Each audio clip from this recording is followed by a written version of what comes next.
In Lees-Galloway Labour.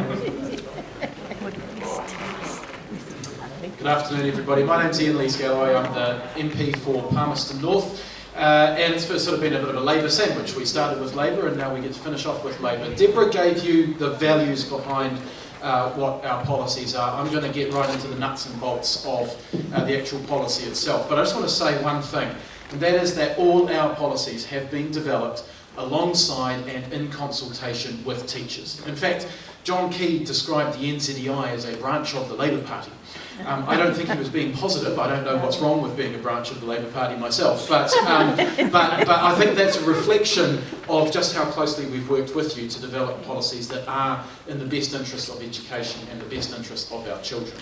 So it's going to start before kids get to primary. It starts actually from the day they're born, really, but let's start at early childhood education.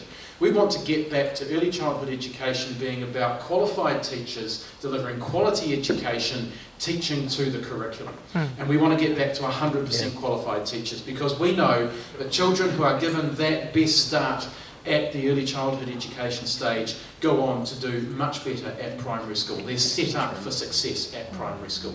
And it's an opportunity for parents to be able to interact with those qualified teachers who can give them support and tips when it comes to parenting, and to support the idea that education is important within families, because we know that actually has a far greater bearing on children's educational success than a lot of things that happen in the classroom. Education needs to be supported at home if teachers are to be able to do their job. So when our kids arrive at school, there's a variety of things we want to do. First of all, we want to make our class sizes smaller. We know that class sizes make a real difference, and we'll take the $359 million that is being spent on the IES scheme, which has no evidence base behind it whatsoever, and use that money to reduce class sizes by employing 2,000 additional teachers. We want to bring our classrooms into the 21st century, and we want to make sure our kids can learn in the 21st century.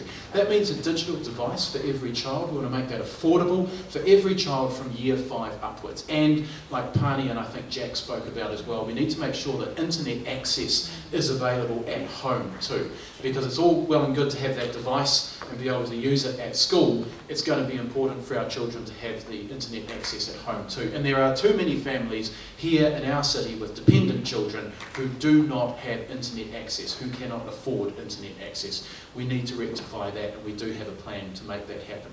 Look, a lot of schools are dependent on so-called voluntary donations. That's a strain on the school, because you spend a lot of time chasing families to make those donations, and it's a real strain on the parents as well, because often you want to get that money at the beginning of the year so your income is secure.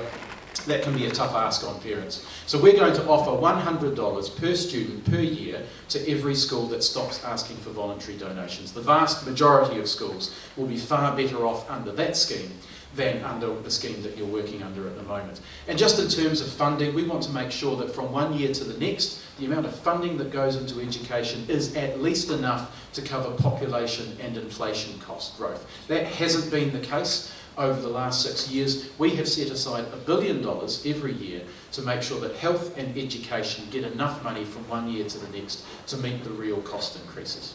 Now, there's a couple of things that we need to get rid of. We need to get rid of national standards. Yes. There's no evidence base behind national standards, and national standards actually encourage people to teach to mediocrity. It does nothing to support students who are struggling to get ahead, and it does nothing to support our gifted students who need to be extended and challenged. So we want to get rid of national standards, and we want to monitor children's progress, not whether or not they meet some arbitrary standard.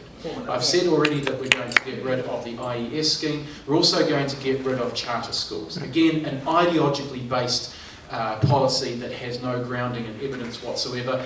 But we want to work with those organisations that have started charter schools. We think that they are well-meaning organisations who want the best for their children, so we want to bring them back into the fold as state schools with special character, which is already allowed for in our Education Act, again with fully qualified teachers teaching to the curriculum. We can work with those organisations, we just don't believe in the charter school model. Folks, there's a lot more that I could talk about. I'm looking forward to your questions, but I just want to say we will always work alongside the education sector, the teachers and the parents and the students, because we know that's the best way to come up with policies that genuinely deliver for our kids.